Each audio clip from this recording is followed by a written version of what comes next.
Okay, so ngayon ay magre-review tayo. Order natin na Tolsen. Tawag dito ay locking pliers industrial. Yan. So i-review natin ano. So tanggalin natin itong tag. Ang kanyang tag, tanggalin natin. Actually, maraming mura na ganito. Minsan 100 plus lang o kaya 200. Pero mas pinili po natin yung branded. Ano po? Kasi anuhin mo naman yung mura kung ilang bisis mo lang magamit, sira din agad. Unlike dito, talagang kwan siya. Kumakapit siya.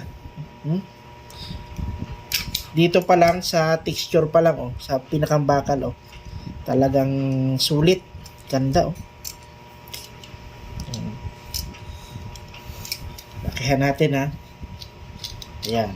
Pagka binuksan mo yan, ganyan pa kalaki yan. Yan. Palaki ng palaki yan Yan. Tingnan natin kung hanggang saan ang kaya niya. Ayan. Hanggang dyan lang. Hanggang dyan lang kaya niya. Yan. One ito, size 11. Size 11 to. Ayan Size 11. Ayan, malaki na siya. Parang ito na yung pinakamalaki nila So, gagamitin natin ito sa ating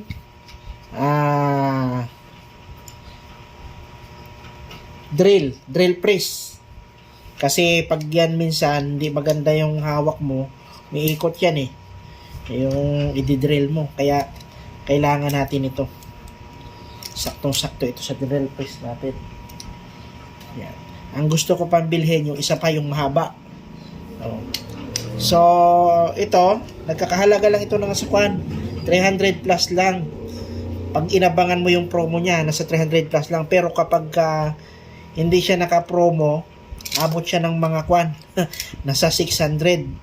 500 to 600. Yun ang presyo niya. Inabangan ko talaga yan. Kalimitan, gabi ka mag-abang. Andun yung kwan. Promo. Saka natin ito nabili sa Shopee.